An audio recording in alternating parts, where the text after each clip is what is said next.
विश्व युवा केंद्र और सुरेश ज्ञान विहार विश्वविद्यालय ने संयुक्त रूप से तनाव प्रबंधन जीवन की एक कला पर एक दिन का कार्यक्रम आयोजित किया। इस वेबिनार में विभिन्न प्रकार के तनावों और उससे छुटकारा पाने की तकनीकों के बारे में सिखाया गया, जिससे उन्हें दूर किया जा सके, खासकर इस कोविड महामारी में। तो आइए इस विषय पर हमारे प्रख्यात वक्ताओं के विचारों को सुने और उन्हें अपने जीवन का हिस्सा बनाएं।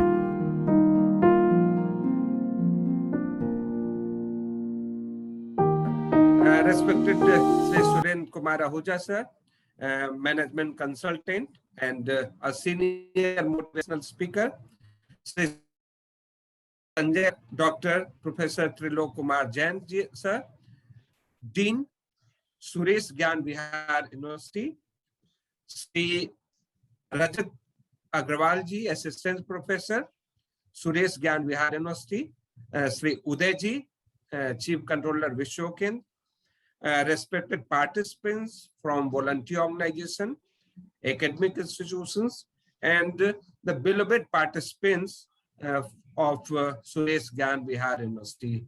सबसे पहले तो मैं विश्व केंद्र और सुरेश ज्ञान विहार यूनिवर्सिटी की तरफ से अपने सभी जितने लोग यहाँ पे उपस्थित हैं सबको मैं स्वागत करना चाहूंगा। और जैसा कि अभी सर ने बताया, प्रोफेसर त्रिलोक सर ने, कि आज का ये जो मुद्दा है बहुत ही संवेदनशील है, उतना ही जरूरी है आज के समय में।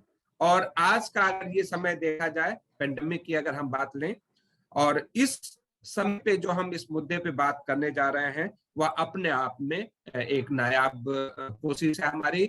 और क्योंकि ऐसा बोला गया है कि मनुष्य का जीवन जो है, अगर जीवन है तो उसमें उतार चढ़ाव, सुख दुख है, तनाव भी उसका एक मुख्य हिस्सा है। बिना तनाव के स्ट्रेस रहना ही रहना है।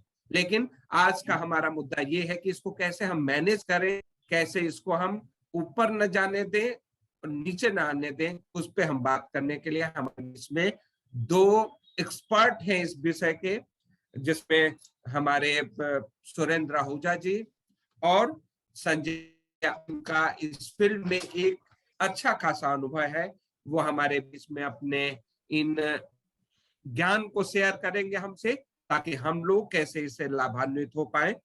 मैं चाहूंगा एक सबका स्वागत करने के साथ ही मैं सर से चाहा त्रिलोकनाथ से कि क्या हमारे प्रोग्राम का ऑब्जेक्टिव, चूंकि उन्होंने बहुत अच्छी 2-3 लाइन में इस कार्यक्रम के बारे में क्या औचित्य है उसके बारे में बताया है, लेकिन मैं चाहूंगा कि एक बार वो और हमारे स्टूडेंट्स के बीच में आए, प्रतिभागियों के बीच में आए, और क्या हम इसमें सीख लेना चाहते हैं उसके बारे में थोड़ा बताएं। फिर हम इसके बाद स्पीकर्स के को रिक्वेस्ट करके आगे बढ़ेंगे। Professor Trilok sir.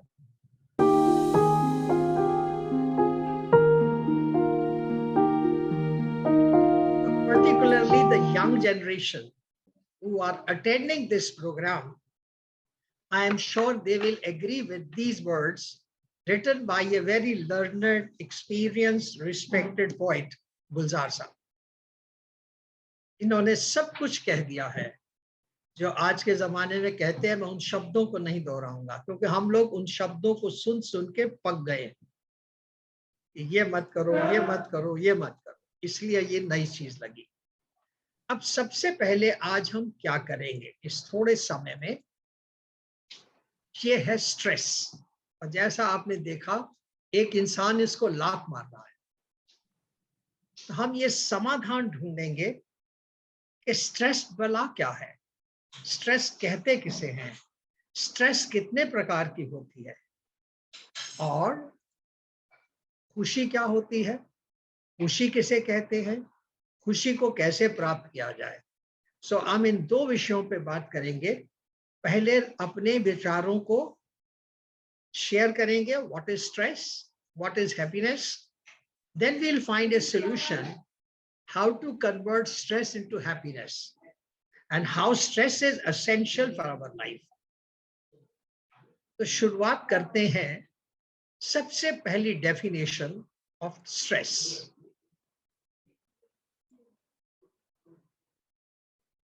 Just read it, you will love it.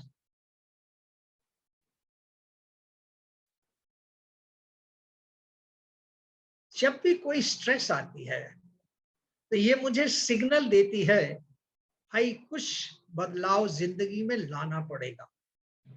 जैसे मैं आपको एग्जांपल देता हूं, कोविड-19 आने से पहले जो हमारी जिंदगी थी, जो हमारा वे ऑफ वर्किंग था, हम रेगुलर ऑफिस जाते थे, we used to go to cinema hall, we used to go to malls, we used to attend marriages, we used to attend functions, ये एक नॉर्मल लाइफ थी।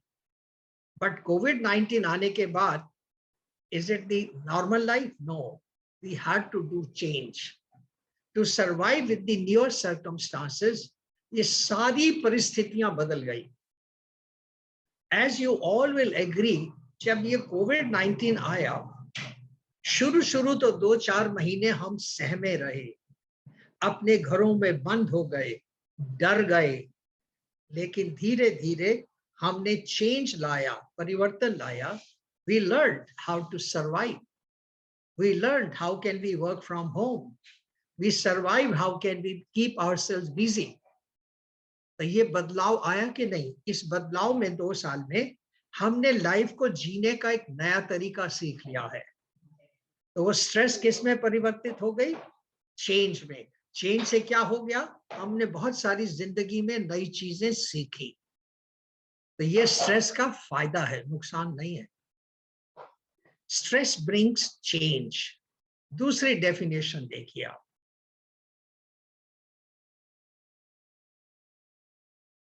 स्ट्रेस जो है ये बाहर से नहीं आती, ये हमारे अपने विचार होते हैं। किसी भी परिस्थिति को हम स्ट्रेस मान के बीमार पड़ जाते हैं। अब मैं जैसे आपको एक एग्जांपल देता हूं। कोविड-19 के बाद अगर हम नेगेटिव चीजें सोचें तो हम 100 चीजें सोच सकते हैं। अरे ये बीमारी कहां से आ गई, इसका कोई इलाज भी नहीं है, पूरे विश्व में फैल रही है, बहुत लोग अपना शरीर त्याग कर रहे हैं, उनको टॉर्चर हो रही है। ये तो हो गए नेगेटिव थॉट्स। अब आप पॉजिटिव थॉट्स सोचो। जब तक कोविड-19 नहीं आया था, हमने कभी क्वालिटी टाइम परिवार वालों के साथ व्यतीत ही नहीं किया था। हमने कभी सुबह का नाश्ता इकट्ठे बैठ के माँ के हाथ के गरम गरम परोठे बहन के नहीं खाए थे, उसकी ममता को नहीं देखा था, हमने उसका काम नहीं बांटा था। हमने क्या क्या नई चीजें सीखी। और अगर आप गिनती करोगे कि कोविड-19 के बाद जब आपने परिवर्तन लाया, अपनी मानसिक स्थिति बदली, तो हमने कितने बेनिफिट प्राप्त किए, अनगिनत। गिनते जाओगे तो थक जाओगे। So that is why they say stress is your frame of mind. It is not outside. और तीसरा आप देखेंगे स्ट्रेस की सिचुएशन। स्ट्रेस जिंदगी के लिए बहुत जरूरी है। अगर स्ट्रेस ना होती तो हम निर्जीव होते। जैसे आपने सुबह सुबह उठे और इस प्रोग्राम को अटेंड करना है, तो आपको था वो मैंने उठ के तैयार होना है, 12 बजे से पहले इंटरनेट कनेक्शन देखना है, मैं ये वेबिनार देखना चाहता हूँ या वेबिनार कंडक्ट करना चाहता हूँ। और मान लो इतवार होता है, सर्दी के दिन है, रजाई में बड़े मजे से सो रहे हो, उठने का मन करेगा? नहीं करेगा। अरे ठीक है, कोई काम तो है नहीं, इससे अच्छा सो लो। इसी तरह ही जब आपने कोई परीक्षा देने जाना है, उसको स्ट्रेस मत कहो। अगर स्ट्रेस ना होती तो क्या तुम परीक्षा की तैयारी करते? तो क्या तुम समय के अनुसार एग्जामिनेशन हॉल में पहुंचते? क्या तुम निर्धारित समय में अपने सारे प्रश्नों के उत्तर? इसलिए stress is also part of our life. So we learned 3 simple things. Whenever any stress comes, it gives me a signal. Time to change. What was right yesterday may not be right today. And if you change as per the new circumstances, you will survive. Second learning we got that stress is our frame of mind. Do I look at stress from a negative frame of mind and have all negative thoughts? or do I look at stress from positive frame of mind and have all positive things and create a new situation? And the third thing we learned, that stress is part and parcel of our life. Without stress, we cannot survive, we cannot progress. इसी तरह ही हमारे honourable president APJ Abdul Kalam साहब ने लिखा है, dreams are not what you see in your sleep, but dreams are those which don't let you sleep. You jump out of your bed to fulfil your dreams. अब दो परिभाषा हो गई ना, क्योंकि हमने कुछ अचीव करना है, कुछ प्राप्त करना है, आगे बढ़ना है, तो उसके लिए स्ट्रेस जरूरी है.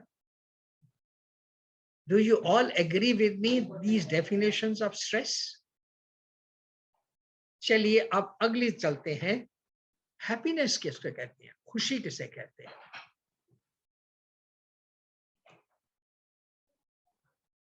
पहली परिभाषा, खुशी जो हम ढूंढते हैं फिजिकल ऑब्जेक्ट्स में.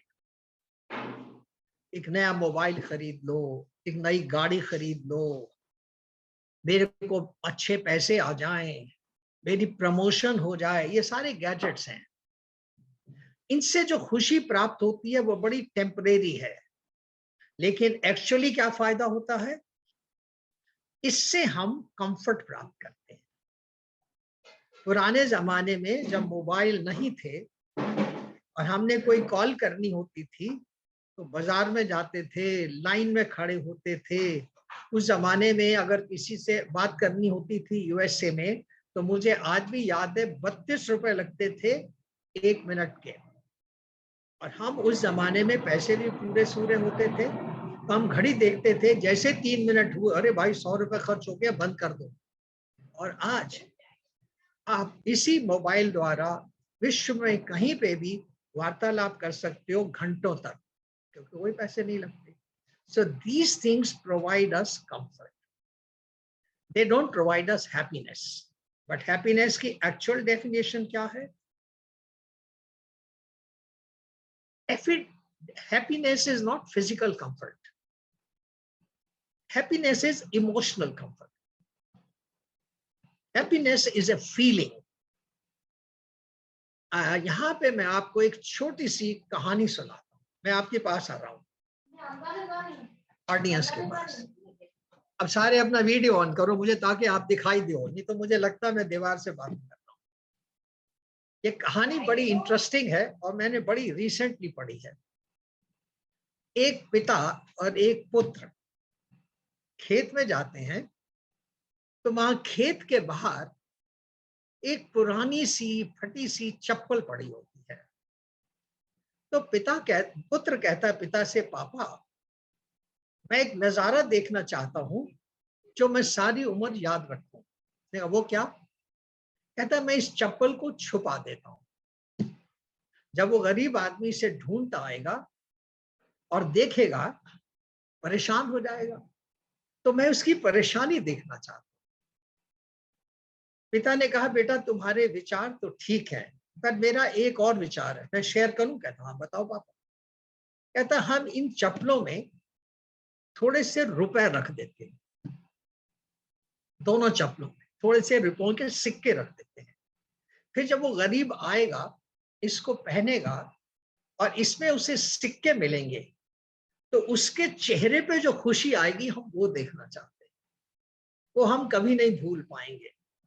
उसने कहा अच्छा पापा हम आपकी बात मान जाते हैं, आपका विचार अच्छा है. तो पिता उस चप्पल में थोड़े से पैसे रख देता, दोनों चप्पलों में सिक्के रख देता है. थोड़ी देर के बाद गरीब इंसान आता है, जैसे वो पैर चप्पल में डालता है तो उसके पैरों को सिक्के टच करते हैं. वो बाहर देखता है, एक चप्पल में से सिक्के निकालता है, दूसरे चप्पल में से सिक्के निकालता है. फिर वो आसमान की तरफ होके भगवान से पता क्या कहता है? कहता मेरे प्रभु आप बड़े दयालु हो, आप बड़े कृपालु हो. मेरी धर्म पत्नी बड़ी सख्त बीमार है, उसकी दवाई के लिए मेरे पास पैसे भी नहीं थे, आपने पैसे भेज दिए, अब मैं उसका इलाज कर पाऊंगा. मेरे बेटे ने पिछले 3 दिन से अन्न नहीं खाया है, मेरे पास अन्न खरीदने के पैसे नहीं थे, वो भी आपने भिजवा दिए। तो उसके चेहरे पे जो खुशी थी और जो भगवान को धन्यवाद कर रहा था, और ये बाप बेटा सुन रहे थे, तो बेटे ने पता है क्या बाप को कहा? पापा, ये खुशी जो इसकी आंखों में मैंने देखी है, मैं सारी जिंदगी नहीं भूल पाऊंगा। So happiness is a feeling. अगर बाकी कोई भी आप हैप्पीनेस ढूंढोगे, प्रमोशन हुई, खुशी होती है, बट वो बड़ी टेम्परेरी होती है, उसको आप सारी जिंदगी याद नहीं रखते। मान लो आप किसी सीनियर के पास गए और उसने आपसे बड़े प्यार से, आदर से, इज्जत से काम किया, जबकि आपके काम में गलतियां भी थी, तो क्या आपके मन से निकलता कि नहीं, यार बड़ा अच्छा इंसान है, इसने मेरी गलतियों को भी माफ कर दिया, मुझे समझा भी दिया, ये खुशी कभी भूल पाओगे? So this is happiness. Now I'll share with you another definition of happiness.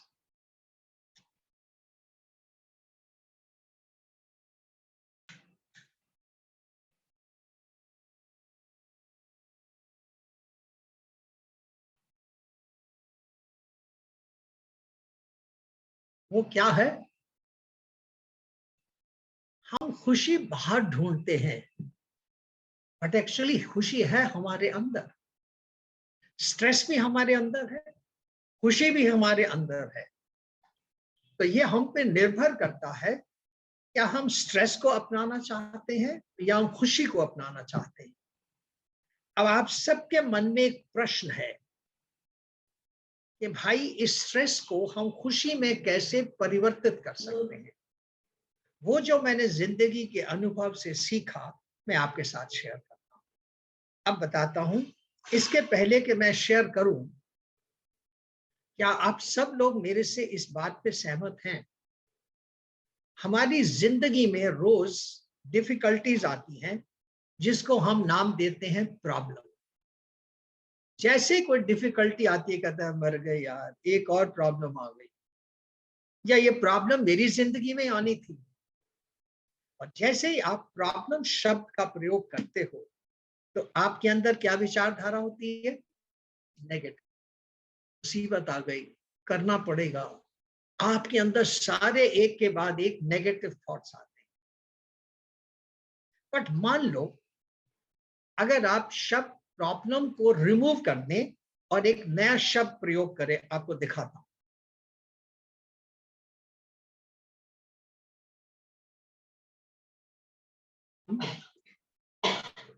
Problem की बजाय शब्द का प्रयोग करें challenge. Never use the word problem. Every time you have a difficult situation, use the word, oh, I have a new challenge. क्योंकि आप जैसे ही इस नए शब्द का प्रयोग करोगे, हमारी ये मानसिक स्थिति है। चैलेंज का मतलब हमारे अंदर शक्ति है इससे लड़ने की। I will be able to overcome this challenge and you will all have positive thoughts. अब इसका मैं आपको बहुत सारे एविडेंसेस भी दे सकता हूं, पर समय का कंस्ट्रेंट है। But do you all agree with me? Problem leads to negative thoughts. Challenge leads to positive thoughts. Product leads to maybe defeat, but challenge always leads to success. तो स्ट्रेस जो है, वो स्ट्रेस नेगेटिव से positive हो जाती है। I have a new challenge. I will learn something new. I can face the challenge. अब मैं आपको यहाँ पे एक स्किल शेयर करना चाहता हूं, प्रोफेशनल स्किल।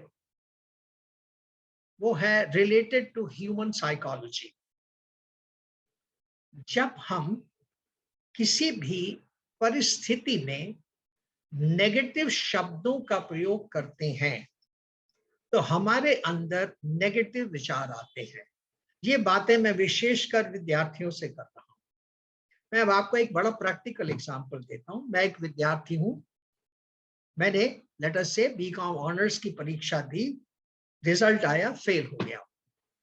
जैसे मैं देखता हूं मैं फेल हो गया, मेरे अंदर विचार क्या आते हैं? I start cursing myself. I'm a useless guy. I'm a brainless guy. I thought I'm very smart. Look at this Bharti. I thought she will take 5 attempts to clear BCom. She has cleared in first attempt. इस तरह विचार आते हैं कि नहीं? जब ऐसे विचार आते हैं, इसको कहते हैं conscious mind. Subconscious mind in विचारों को सिम्टम्स में परिवर्तित करता है। जैसे आप सब ने एक्सपीरियंस किया होगा, जब हमारे पास नेगेटिव विचार आते हैं तो हमारी फीलिंग्स क्या होती हैं? नींद ना आना, भूख ना लगना, किसी से बात करने का मन ना करना, अंधेरे में बैठना, और कुछ लोग इस गहराई में उतरते चले जाते हैं। They think of committing suicide. अब आप देखो, अब देखिए रिवर्स करते हैं इसको। जैसे ही मैंने रिजल्ट देखा और मैंने कहा भाई इस दफा पास नहीं हुआ, जैसे ही आप अपने आप को कहोगे इस दफा मैं पास नहीं हुआ, तो अगला विचार आएगा अब कैसे पास करोगे, कौन कौन सी तैयारी करोगे, किस तरह की तैयारी करोगे ताकि तुम अगले अटेम्प्ट में 100% पास हो जाओ। All your thoughts are positive, तो आप डिप्रेशन में नहीं जाओगे। अब मैं बताता हूं दुनिया क्या कहती है। मैंने बीकॉम का रिजल्ट दिया, फेल हो गया, घर गया, पिताजी ने पूछा हाँ बेटा क्या हुआ? मैंने कहा पापा फेल हो गया हूं। कहता है फेल तो तूने होना ही था, हमें पता था, तू पढ़ता तो कभी है ही नहीं, सारा दिन लफंगपना करता है या नेटफ्लिक्स के आगे बैठा रहता है, तो फेल होना था तूने। एक ये डायलॉग आते हैं कि नहीं आते, सच बताना। अब मैं डायलॉग बदल देता हूं। मैं घर आया, पिताजी ने पूछा हाँ बेटा क्या हुआ? मैं पापा इस दफा पास नहीं हुआ, बीकॉम छोड़ दूं? कहता ना ना ना ना, don't do that, you are intelligent, work hard, you will become one of the best student. ये होता क्या नहीं होता, सच बताना। तो ये दुनिया का भी दस्तूर है, जब आप नेगेटिव स्थिति में नेगेटिव शब्दों का प्रयोग करोगे आपको हमेशा नेगेटिव फीडबैक मिलेगा। अगर आप कोई पूछता है हाँ मैं ये काम हुआ, पास हुए या फेल, या इस दफा पास नहीं हुआ, क्या करेगा, क्या कहेगा, क्यों पास नहीं हुए? अगर आप कहते हो मैं फेल हुआ, तो कोई बात नहीं यार, अटेम्प्ट लगते रहते हैं, तुम कौन से इतने ब्राइट स्टूडेंट हो, बड़े बड़े ब्राइट स्टूडेंट्स को भी अटेम्प्ट लग जाते हैं, सारे नेगेटिव स्टेटमेंट्स आएंगे कि नहीं आएंगे? तो इस चीज को देखते हुए अब आप मेरे से एक प्रश्न पूछ सकते हैं, खासकर स्टूडेंट्स, कि sir is it practical, is it possible? My answer is yes. मैं आपको हर नेगेटिव शब्द का पॉजिटिव शब्द दूंगा। I have failed is negative. I have not passed is positive. I am ugly is negative. I wish I was handsome is positive. I am late is negative. I wish I was on time. She hates me, negative. I wish she loved me. He died is negative. He left for eternal journey. आप मुझे कोई negative शब्द दे दो, मैं आपको spontaneous positive शब्द दूंगा।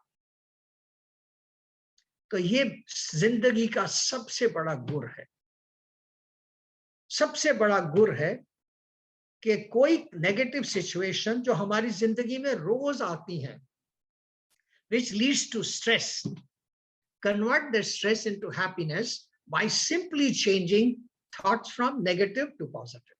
Do you all agree with me? This is what I was trying to share with you. अब मैं आपके 2 मिनट और लूंगा। इस चीज को निर्धारित करने के लिए 2 स्क्रिप्ट है मेरे पास। टोटल टाइम उसको पढ़ने में 1 मिनट लगेगा, बट कृपया पढ़ना जरूर। दिखाता हूं आपको, फुल स्क्रीन पे कर देना, इसको पढ़िए जरूर, बड़ा मजा आएगा। 30 सेकेंड लगेंगे पहला स्क्रिप्ट, 30 सेकेंड लगेंगे दूसरा स्क्रिप्ट, बस इतना पढ़ लीजिए।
पढ़ लिया Ajit ji? Can I stop, close it? Okay. अब बताइए, स्क्रिप्ट को पढ़ने के बाद कैसा लगा? इज इट प्रैक्टिकल और इज जस्ट ए थ्योरी? अगर आप हर परिस्थिति में पॉजिटिव शब्दों का प्रयोग करेंगे, एक में आपको दुख प्राप्त हुआ और एक में आपको सुख प्राप्त हुआ। दुख और सुख आपके अंदर है, आपके विचारों पर निर्भर है। सो तो पहला गोल है जिंदगी का, never use the word problem, always use the word challenges. दूसरा, इसको प्राप्त करने के लिए हर परिस्थिति में पॉजिटिव शब्दों का प्रयोग। आप ऑफिस लेट पहुंचे हो, कहना sorry sir I am late. No, sorry sir I wish I was on time. Don't say negative words. इसके पहले मैं लास्ट स्लाइड दिखाऊं, खासकर स्टूडेंट्स के लिए मैं एक विशेष चीज शेयर करना चाहता हूं। वो उसके लिए भी एक छोटी सी कथा है, 15 सेकंड की कहानी है। अक्सर हम लोग, चाहे बड़े भी हों, चलो वही मान लेते हैं, इस चीज की उलझन में रहते हैं कि लोग क्या कहेंगे। अगर मैंने ऐसा किया, स्थिति के अनुसार मेरे लिए तो उचित है, पर दुनिया क्या कहेगी। हम ऑलमोस्ट पूरी जिंदगी इसमें गुजार देते हैं ये सोच के कि लोग क्या कहेंगे। मैंने कल ही एक रीसेंट कहानी पढ़ी है, कल की, एक दिन पुरानी है ये। समुद्र के किनारे एक बच्चा खेल रहा था, उसने अपनी चप्पल उतार के रखी हुई थी। एक लहर आई और उसकी चप्पलें ले गई। तो उस बच्चे ने रेत पे लिखा, समुद्र तुम चोर हो। दूसरे किनारे एक मछियारा मछलियां पकड़ के बाहर आया, वो खूब सारी मछलियां पकड़ के आया। तो उसने रेत पे लिखा, समुद्र तुम अन्नदाता हो। तीसरे किनारे एक नौजवान समुद्र में तैरने चला गया, उसे तैरना नहीं आता था, डूब गया, उसकी मृत्यु हो गई। तो उसकी मां ने रेत पे लिखा, समुद्र तुम हत्यारे हो। और एक और किनारे पे एक बुढ़िया गरीब रेत पे चली जा रही थी, उसके पैर से ठोकर लगी, एक सीप थी, उसने उठा के देखा, उसमें बहुत बड़ा कीमती मोती था। कहता, समुद्र तुम अन्नदाता हो, तुम बड़े बड़े दिल वाले हो। अब चार लोगों ने अलग अलग लिखा। थोड़ी देर की बाद समुद्र की लहरें चारों लगा के आई, रेत की सारी चीजें उसने मिटा दी। ना तो उससे फर्क पड़ा जब लोगों ने कहा तुम अन्नदाता हो, और ना उसे फर्क पड़ा कि तुम चोर हो। तो मैंने बेटा क्या सीखा यहां से? Never live your life for others, what others will think, it is their problem. अगर आप जिस दिन ये ठान लोगे तो आपकी जिंदगी में खुशी ही खुशी आ जाएगी। अब इन सारी चीजों को देखते हुए I will show you my last slide.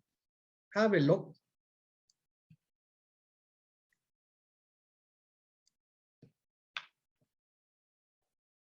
Stress किसी भी प्रकार की हो, हमने ऑलरेडी डिटेल में बात कर ली है। It can be related to profession, it can be related to finance, it can be related to family. So first step is recover. Second is revive yourself. I can face it. And the third step is rejuvenate yourself. And the end result is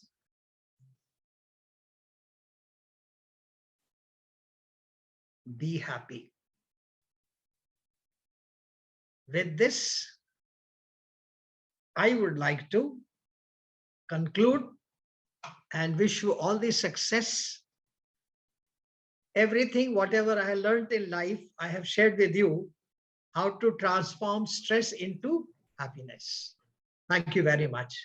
Wish you all the best. Take care.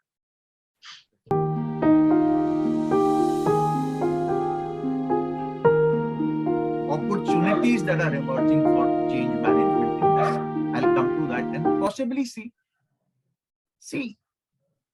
they don't think that stressful times do not also lead to opportunities. Any challenge, like Surinder ji so beautifully said, any challenge has a dimension attached to it, and you can, if you want, you can also see opportunities in that space. Just to give you an example, mental health startups today in the US, in the last 6 to 9 months, two at least I know personally, who have raised more than $1 billion for their startups, and these are startups of less than 3 to 4 years old.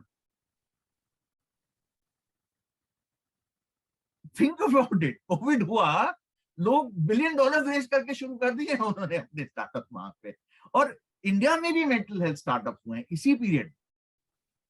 They have not been as successful in financing because India में अभी भी stigma और challenges हैं.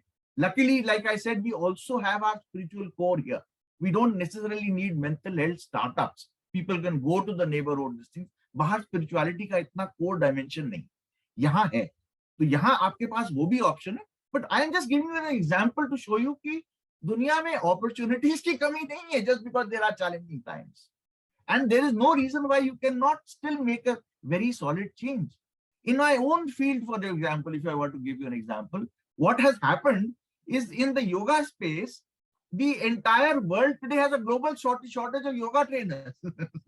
So Indian yoga schools are minting money. Because if pick up any yoga, Facebook group or whatever that you want to see, you will see 10 dozen advertisements looking for people. Somebody is looking for people in Panama, somebody in Uruguay, somewhere in Philippines, somewhere in there, because there are no good quality talent. Opportunities that are emerging out of this pandemic. The next wave of wellness, Ayurveda, we live in India today. And as wellness, possibly the greatest space that we are looking at, that knowledge that we have in India, it needs to be spread across the world. India may in fact need. At the moment, other than very few places, if you go, like for example, Rishikesh or perhaps Kerala, the challenge of finding good Ayurvedic practitioners who will do the job in a strong, structured, ethical, hygienic way is not so simple. You don't get so many practices. There is enormous room to create it into the next wave of the future. And that is where the youth has a huge role to play. You don't have to necessarily be an Ayurveda doctor to move into this space. There are opportunities in medicine distribution, in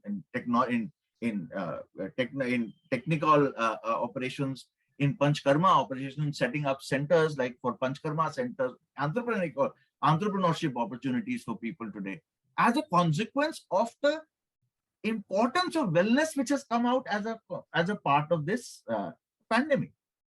So, I think it's a matter of looking at it where you want to stand. Opportunities, more. CSR. Corporate CSR today has gone into a different dimension altogether. I hope most of you know that today it is a legal mandate. If you understand where I am coming from, today CSR is legally mandated and directors of the board are personally accountable. If CSR spends, it's not just a corporate directive. Directors can be held personally accountable if the CSR does not happen as per plan. It's because every director on the board is thinking what to do because he wants to ensure he does not want him to come into trouble. Which means enormous amount of funds are going towards NGOs. There is enormous amount of spending happening. और आज की date में education and employability was always a focus. It was always important in the CSR kind of funding. Skill development was an important area of funding in the CSR space. But what is now is obviously the health and wellness initiatives that are emerging. And if you go to anybody, you will see there is a lot of investment going into health and wellness in that space. So is that an opportunity for the youth? Definitely. Yes. So what I'm trying to come about is that like any challenge can also bring opportunities associated with it. We need to keep our ideas open, our mind share open. We need to be there at that time. First, but again, and just to summarize what I was saying, the first and the most important thing here comes is that we must look at ourselves first. दूसरों की तो फिक्र तब करोगे ना जब first of all you are strong. Adapt a strong discipline, whatever discipline that you choose.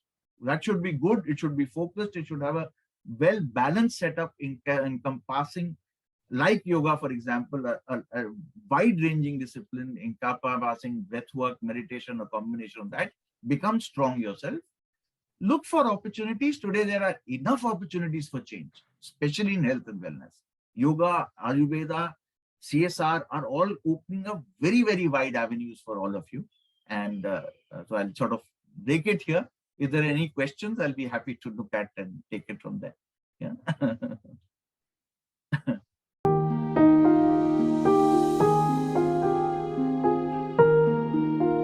अभी कुछ क्वेश्चंस थे जो हमारे स्टूडेंट्स ने पूछा है बिकॉज दे हैव बहुत क्यूरियोसिटी है उनको तो उनका एक क्वेश्चन है कि how to deal with stressful situations when you are doing multitasking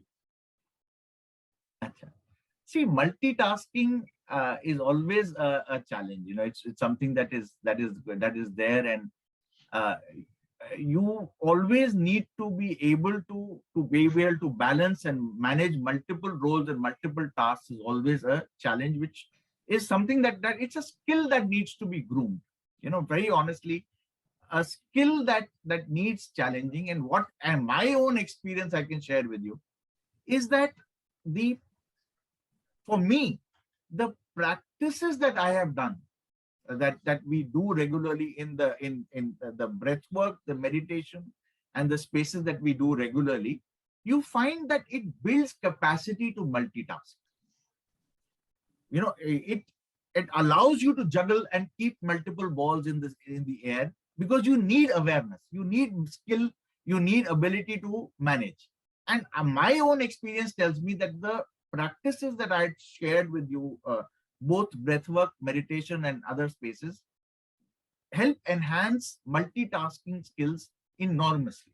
That is why I try and manage both my yoga space, my art of living space, my NCR space, as well as my business, because I find that I am able to remain present whenever I do my practices. In fact, the days I do not do my practices, I find that my ability to multitask actually comes down. So it's an ongoing journey, and that's how I am able to manage. I hope it works for you as well. So this question is from one of the students. How would you respond if your teacher or manager gave you a negative feedback in front of your peers? पहले मैं कुछ suggestion दूंगा for seniors, जितने यहाँ senior लोग बैठे हैं. फिर जो बच्चे सुन रहे हैं, और उनको कन्विंस करूंगा कि कल वो जब सीनियर बने तो क्या करें. So it will be beneficial to both of you. मान लो मैं अनंत जी का सबऑर्डिनेट हूं, कोविड का जमाना है, इन्होंने मुझे असाइनमेंट दी, मैंने भेज दी इनको. इन्होंने बड़े ऑनेस्टली मेरी असाइनमेंट को इवैल्यूएट किया. He found 4 things are correct, 3 things are wrong. इन्होंने मुझे टेलीफोन किया, Surinder, you are wrong here, you are wrong here, you are wrong here, please rectify. गलत तो नहीं कहा इन्होंने, मैं गलत था, लेकिन मैं इंसान हूं, मेरा रिएक्शन पता क्या होगा? अरे आनंद साहब का काम तो गलतियां निकालना ही है, जितनी मर्जी मेहनत कर लो, ये हमेशा गलतियां निकालते हैं. इज इट ट्रू और नॉट? अब मैं आपके साथ एक टेक्निक शेयर करता हूं. मान लो अनंत जी ने मुझे फोन किया कि Surinder, you have done a good job here, good job here, good job here, but in these 3 areas would you like to do a good job? Yes, sir. Yes, sir. बताओ मैं क्या करूं? My total attitude will change. तो कल को जब आप senior हो और किसी सबॉर्डिनेट की अप्रेजल कर रहे हो और उसे उसकी गलतियां बताना चाहते हो, नेगेटिव शब्द मत प्रयोग करो। जैसे कहोगे, young man, you are extremely good in this area, but in this area would you like to become good? Say sure sir, tell me. Now his approach will be positive and not negative. Young generation को ये कहूंगा कि कल को जब तुम बड़े होना, ये गलती कभी मत करना। When you are appraising your juniors, always use positive words. Still tell them this is the area of improvement.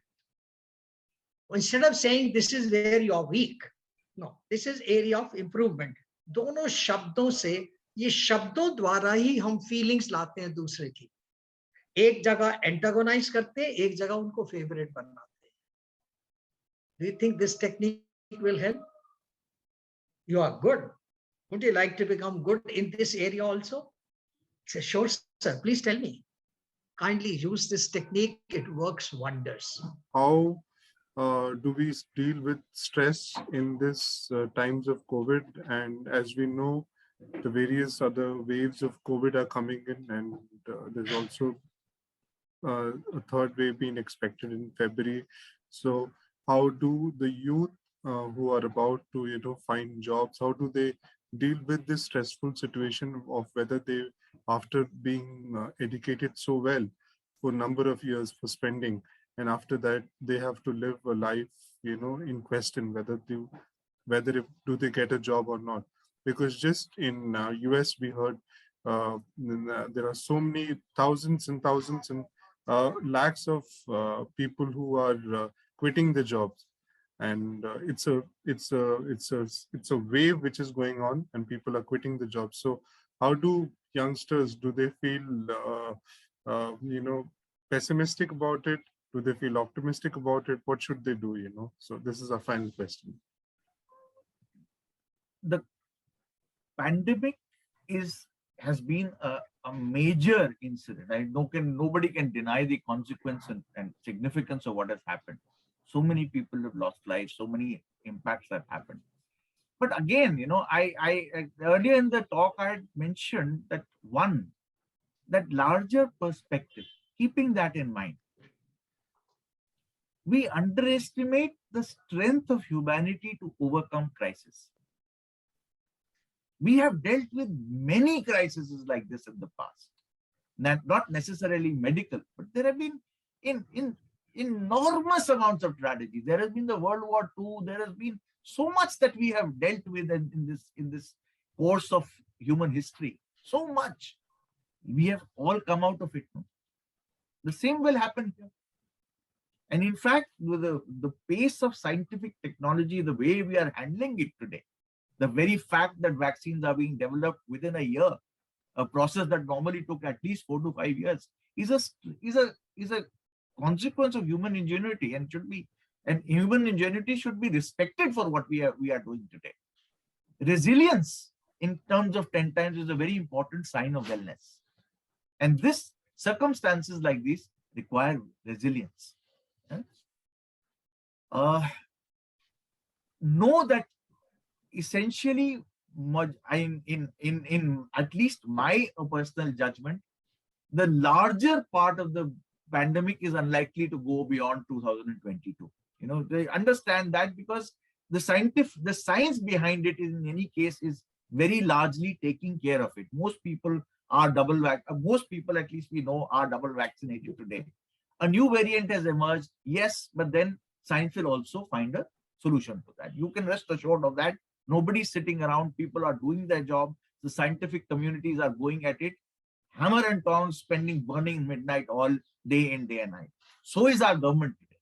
So the world at large who are looking after such parameters are doing their job. Have a little faith. We need faith in ourselves. We need faith in the world around us. We need faith in the divine. These three faiths take care of maintaining that faith. And maintaining that faith will require, and that resilience will require what I have been speaking all through this talk and discussion, a little bit of focus and energy on yourself, putting that little bit of energy, learning the tools that are required for maintaining resilience and wellness in this world. Wellness will come out, maintain immunity levels. In my last talk here, I had taken a little discussion of that. Keep immunity levels high. For that, what will be required? There are, first of all, for the time being, in a more practical sense, give up white sugar. White sugar reduces immunity levels. To deal with COVID specifically, for the next period of 6 to 9 months, throw away white sugar. It has a specific impact on WPC molecules, which depress immunity. Take immunity boosters.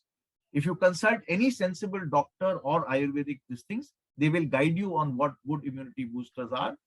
Tulsi, haldi, etc. are excellent immunity boosters. They build the immune system to be able to help. You will be able to keep it away.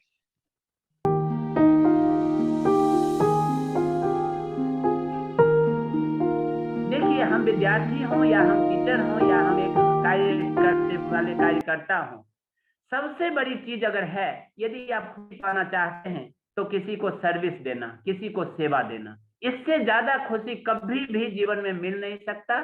तो थोड़े थोड़े काम हम लोग करना सीखें। अलग अलग पड़ोस में हम थोड़ा सा पड़ोसी को, थोड़ा सा मित्रों को हम लोग इतनी खुशियां बांटें कि स्ट्रेस मैनेजमेंट हम भूल जाए और इम्पॉसिबल को आई एम पॉसिबल बोलना सीखें, जो सुरेंद्र सर ने हमें सिखाया।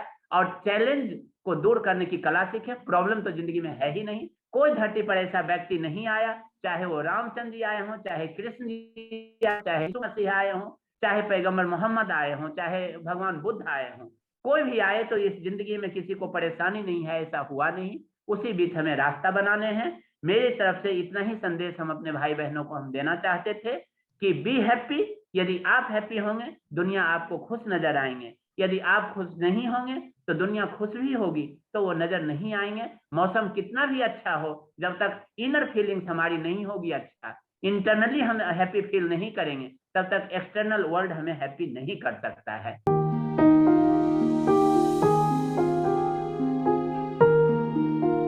सर बहुत ही अच्छा, बहुत ही अमेजिंग सेशन था। बच्चों को इतना नॉलेज मिला है जिसका कोई लिमिट ही नहीं है। हम तो चाहते हैं ऐसे सेशन आप बार बार करवाते रहें, ताकि हमारे बच्चे जो हैं आजकल वैसे भी इतना पढ़ाई का स्ट्रेस और लाइफ में करियर को लेकर के, जॉब को लेकर के, हर चीज को लेकर के इतना स्ट्रेस है। तो ऐसे अगर सेशन होते रहेंगे तो बच्चों को इन चीजों से आगे बढ़ के क्या करना है, क्या नहीं करना, कैसे स्ट्रेस से आपको सिचुएशन से बाहर आना है, उससे और वो मेरे को लगता है कि जो बच्चे हैं आजकल के, इनके लिए ये बहुत जरूरी है, क्योंकि उनको ये हैंडल करना ही नहीं आता कि स्ट्रेस को हैंडल कैसे करें। बट आप लोगों से सर इतना नॉलेज मिला है, आज मैंने भी जो सुना तो मुझे भी इतना कॉन्फिडेंट फील कर रहा हूँ कि कभी कभार होता है हम भी जॉब पे थोड़ा स्ट्रेस में आ जाते हैं, इतना वर्कलोड हो जाता है, लेकिन काफी टिप्स हमें मिले हैं कि कैसे से ओवरकम करना है। मैं शुक्रिया अदा करना चाहता हूँ सुरेंद्र सर का, संजय सर का, उदय सर का, अजीत सर का, रजत सर का, रणवीर सर का। Thank you so much sir, इतना अमेजिंग सेशन रखने के लिए, इतना ज्ञान बांटने के लिए सर।